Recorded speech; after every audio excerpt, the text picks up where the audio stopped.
Hey everybody, welcome to the Soul Food Priest podcast with Father Ben. It's awesome to have you. Welcome as always. And I'm here with Khira and Silvia. How you guys doing? Good. How are you? Yeah.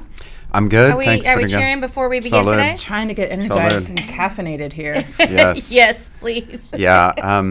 It's too early for martinis. It's 5 Is o'clock it though? somewhere. Is it? But that's not really part of Hispanic culture, is it? The martinis? Tequila?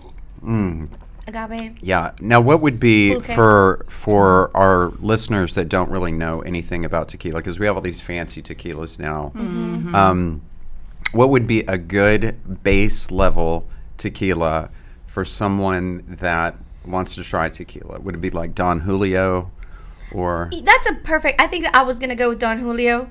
Is it El Patron? Yeah, Patron. Patron. But like there's the Heredora. Herradura, Cazadora. Oh my gosh, I know my tequila. Yeah, see? The Priest podcast. So, to drink tequila. Heredora means the horseshoe. Yes. Right, okay. Herradura is really good. The Jose Cuervo is probably just... Yeah, that's pretty bad. That's pretty bad. Yeah. You use it because you can't find anything else, and you are like, okay, fine. But I'm thinking Don Julio is a good middle. It's not too... Yeah. Sometimes there's some sweetness in there. Have you guys ever tried Terramana tequila? No. No. So that's Dwayne Johnson's tequila. I heard that he Yeah. came out with a tequila. Yeah. Never tried it. Yeah, and then the Casamigos. Okay, I have had that one. That's. But didn't he sell it? Uh, George Clooney? Yeah, Yeah. he sold it. Yeah, and he that said was he really made good. like over $1 billion Yeah. with that. So he said he made much more doing that than acting. That was actually pretty good. It was good. Yeah, It was good. Yeah, I actually like that. Yeah. There's one called Casa Dragones that I like. Terramana's pretty good. It's pretty Never good. had it. We'll have to try it. Yeah, it's pretty good. That's my summertime drink, tequila. Yeah.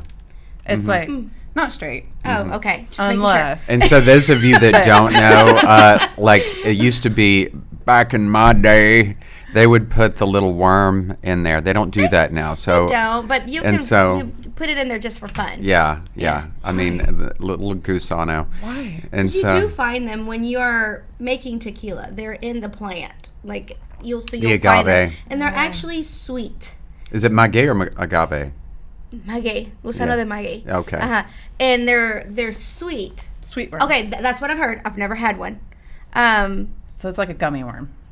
Not a gummy worm, but instead of it being like It is pretty earthy, gummy. Yeah, but they are pretty chewy. I probably told you guys this. My favorite, my very favorite sorbet to make is avocado sorbet that you serve in a frozen martini glass, and you serve it with a shot of good tequila on the side. And then what you do is you pour it over there. And I've also done it with smoked red bell peppers, which is really good too. So when are we going to have this at the office? I know. It's so good. The texture of the avocado is okay, amazing. we're still in summertime, so we've got time to. Yeah, it's really good. It makes you proud to be Tell an me what to American. buy. We'll Okay, make so it. yeah, you need to make that. Yeah, it's good. Yeah, this Tequila. is. Cheers. We can totally do this. Salud. So when you pour it over there, you let it sit for a bit, and the He's combination. salivating. Oh, it's so good. It's so good. It's un poco pica. It's like, yeah. That sounds delicious. So the Herradura tequila, it's got a horseshoe on the front. Yes. And they've got all these different grades of it. And I made this maybe a month ago. I was with one of the other priests. And a lot of the priests in Memphis, they smoke cigars. And I happen to like cigars. And so he took the tequila. It was the coolest thing. He took this really good Herradura tequila, put it on a little bit on a plate, like a flat plate, then took the cigar and rolled it in the tequila, let it sit for about 5 minutes to where it absorbed it, and then we smoked it, and I was like, man, this is Life-changing. really good. I might have been a Yeah. little nervous. It would have been like, Yeah. cigar. Valid You would just point. like, Valid Yeah, you kind of point. let the alcohol dissipate Okay. a little bit. Ooh. Yeah. And so they've got, they have all these different cigars. Yeah. Like, have you ever heard of Pappy Van Winkle? Uh-huh. Yeah, it's the most expensive bourbon Yeah. you can get. Oh. Like, and I'm not kidding, it's $5,000, $7,000 a bottle. And this is what, whiskey, brandy? It's bourbon, I Bourbon. think. And I don't Bourbon, drink yeah. bourbon, but they have the Pappy cigars Yeah. they're like $12 a cigar. Uh-huh. And those are good. Yeah. Those are So really a friend good. of ours bought a bottle of Pappy and said he's gonna like open it up at his kid's wedding. So my husband's trying to make some arranged marriages right now. To hurry that up. Yeah. Like, ooh, I want to be a part of that. Yeah, indeed. Yeah.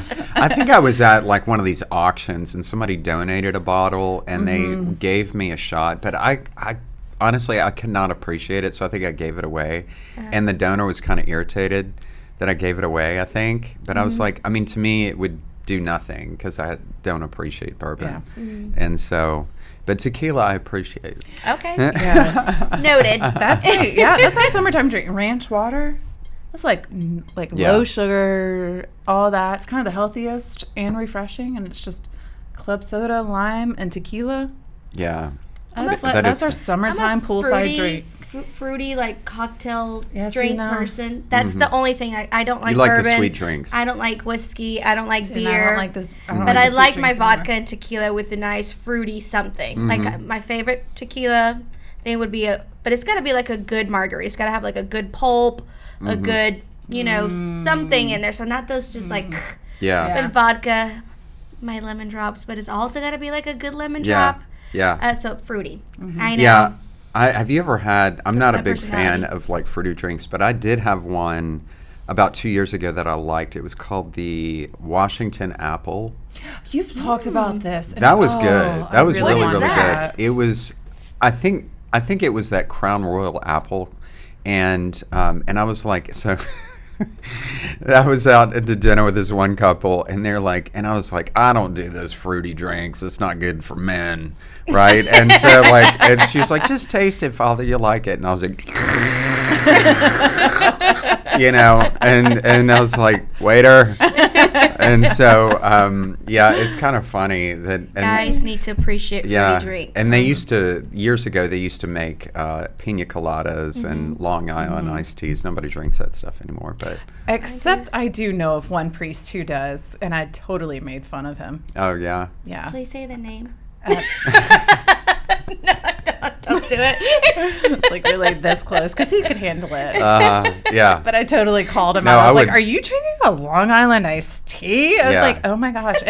And we were texting back and forth from the bar actually, and he sent me a not nice emoji. It was like, "Back off." Well, this is a great podcast, by the Yeah, way. no.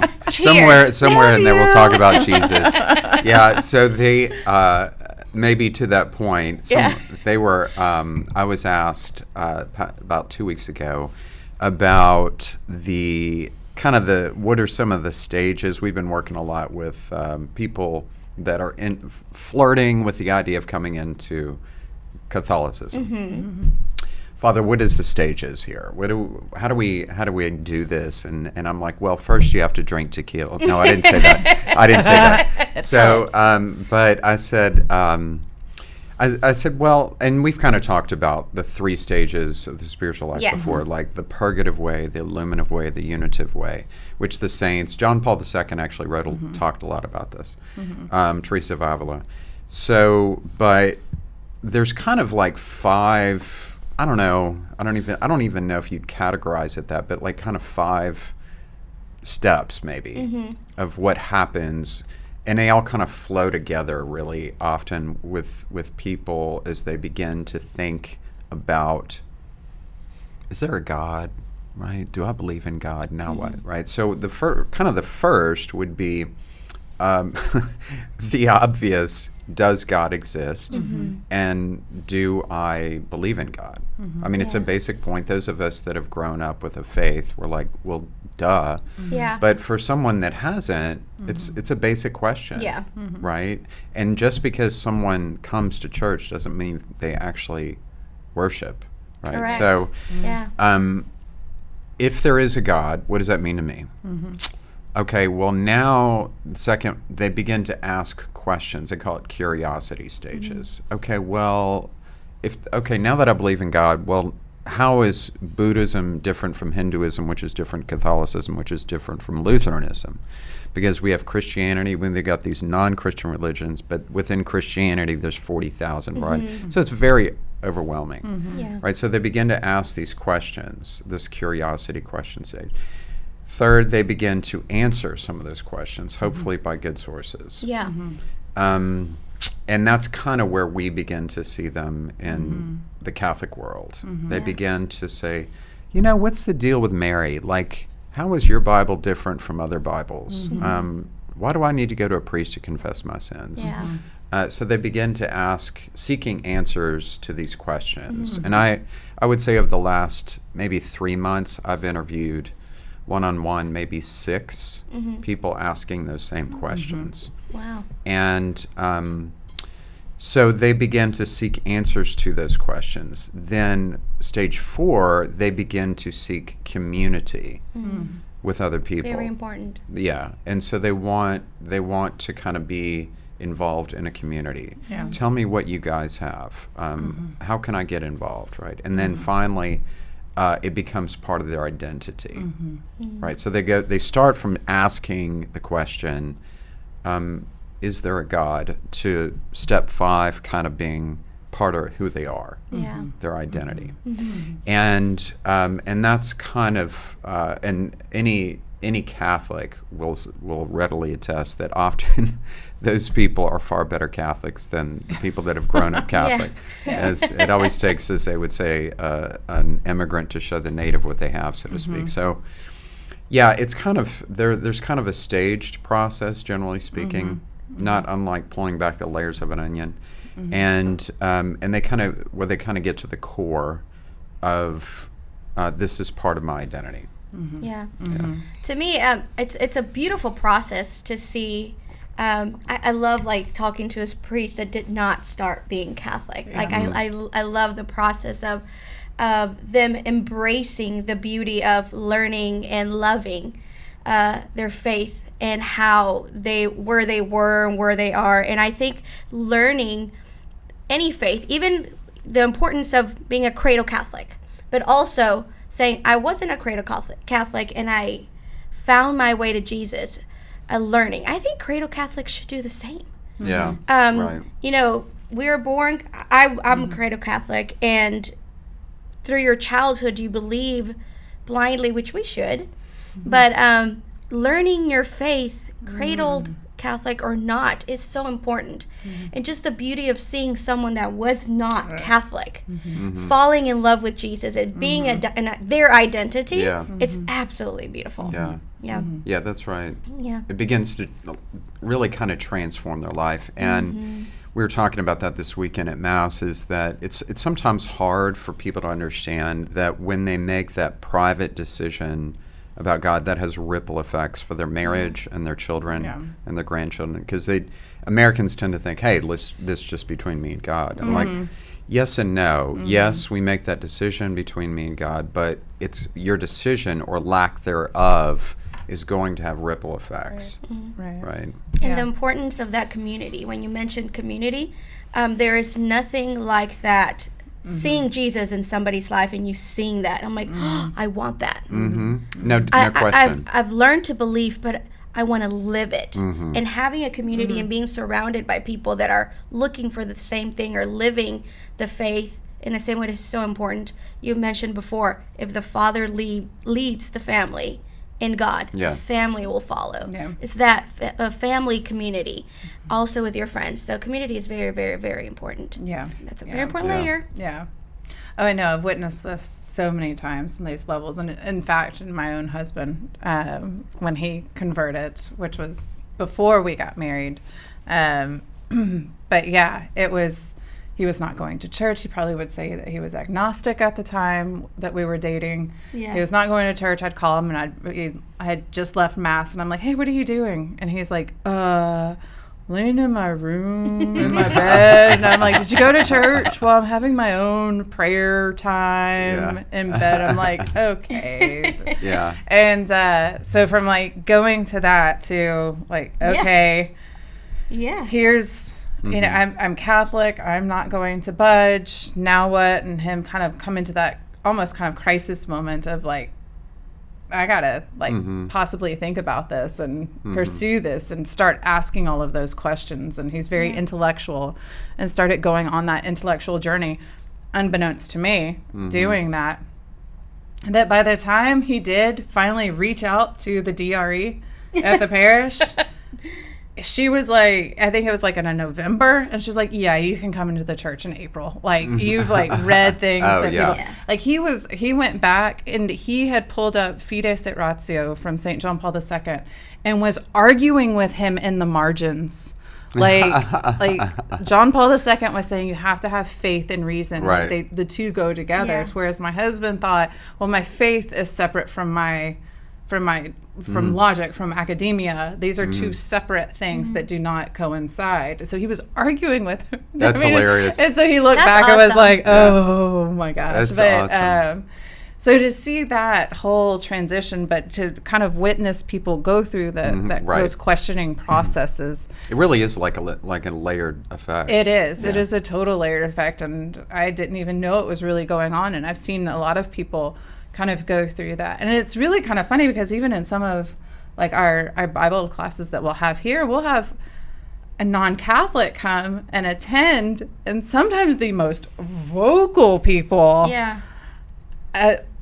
are my converts, are the people who are like converts. And I'm like, okay, let's make the Protestants still feel welcome. Like, but they're like so on fire, and I'm like, whereas the cradle Catholics, we just sit back and we're like, whoa, like we want a little bit of that fire. So it's and recently at our own church, I mean, the deacon even said we're starting the OCIA process. Like, those of you who are cradle Catholic, attend.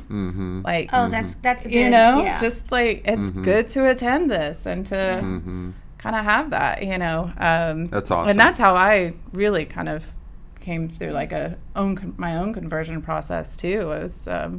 Was attending a lot of the RCIA and being on team and stuff like that. So thanks to my husband's conversion himself, you know. So it's really beautiful to watch. Yeah, and that's a great point. I mean, I think it's one can go as deep as you want to go without ever hitting the bottom. I had dinner last night with a young couple, and he is entering the faith, and we were talking about this, and that there's it's intimidating. It's actually, I mean, it's beautiful. But it's very intimidating. I mean, I would say it's like pouring the ocean in a shot glass, because over the course of 2,000 years, we have so many different varieties of aspects of theology and spirituality, and this saint and that saint and this spirit. You know, so people are like, dude, where do I start, man? Yeah. Like, and then I would say, like, look, you don't have to even grasp one of these. We're going for bullet points here. I mean, again, to kind of borrow the food analogy, it's like it's helpful to have a few basic dishes in one's repertoire, right? My mom used to make three or four of them, right? And you kind of go back to, and then you do variations. So it's kind of the same thing. Yeah. But I do think, like you're talking about, Silvia, I think it's helpful to really to kind of have that awareness of, like, when, for those of us that have grown up Catholic, to kind of have a sense where we're not only welcoming but also like learning from some of these people that are coming in. They're asking the question, because a lot of Catholics, they'll say, I don't know the answer. Like when people say, well, why do I have to confess my sins to Cana, right? Go to Jesus. What's the deal with Mary, kind of thing. And I think they kind of know more than they give themselves credit for, and they know more of the Bible than they give themselves credit for, but they're not confident enough with their. That's a good point. With their response, and that's where it's helpful. Here we're doing the apologetics course, because that a lot of Catholics just don't know this stuff. Right? And to your point, Khira, about seeing because the conversion and the love that your husband has now for the Lord. I would argue or just agree with the fact that everybody that has come into the faith being completely either a non-believer or a non-Catholic, probably their faith is so strong because they've looked into it so much and have learned the beauty and what God really is. You know, for us that are cradle Catholics, we believe and that's what we have, and we love the Lord and we've learned. But for that person that was a non-believer or was lost, for them to really learn and take the time, that love, once you know it, you're like, oh man. Yeah. No question. Yeah. Pope Benedict XVI on Christmas Day 2005 wrote, his first encyclical came out. It's called God is Love, Deus Caritas Est, and that's what he talks about. And that's a very key point. And a lot of that focused on, he split it up into 2 points. One is the love we have for humanity, and he uses the Good Samaritan story as his point of departure. Then he talks about the love of couple. So there's kind of 2 love, and eros and agape. And but it's cool stuff, man. It's cool stuff. I love being Catholic. Let's learn. And when you start digging in, like, watch out, it's super fun. It's an adventure. You know, when you start binging a series, and right? you're like, once you're like, you can't. I didn't think it was good at episode 1, but man, episode 5 and 6, 13. You just start digging in, and it's like, whoa. I know. So it's so good, and now it's so accessible. You know, I think learning the faith is so accessible now, to whereas, you know, I mean, I remember over 20 years ago, I was kind of like this, like when I had kind of this major conversion, like feeling like this is so daunting. How do I like funnel this down? Like what book do you read? I mean, there's like a gazillion out there, you know. And so once I kind of found the niche, then everything kind of got funneled through that. And for me, it was theology of the body. But it is one of those things though, where it's like you've got to just kind of find what it is that you love. And then, drill down into it. And it's one of those things too, where it's like there's so many podcasts, there's so many YouTube channels and all of that. And, you know, even Father Mike Schmitz with the Catechism in a Year. I mean, the Catechism, that's a daunting book. And it's going to be a commitment, but there's all the explanation of everything. I mean, and I've seen so many people have such great conversions from praying through the catechism, as you suggest people do. And it's, so there's so much out there that you don't have to just blindly go and say, what book do I pick up? Like, just what is it that you enjoy? And to listen to watch, to read, and go start there, and then one thing will lead to the next. It will. And you know, that's exactly right. And I would just add, finally, the footnotes in the catechism. Those of you that have a copy of the catechism, you really learn a lot from the glossary and then also the footnotes, because like for instance, it'll say, okay, this is where we get this aspect of the Nicene Creed. It's the 1700th anniversary of the Nicene Creed. So this is where we get this. Oh, they're getting that from this, which is getting it from this passage. And so that's helpful, because it's not just some guy that had a strong cup of coffee that said, let's put this down on paper, right? That it is divinely inspired. So, it's cool stuff, man. It really is. Yeah, it's amazing. Hey, thank you for joining us. Don't forget to put soul in your food and give food to your soul. God bless you.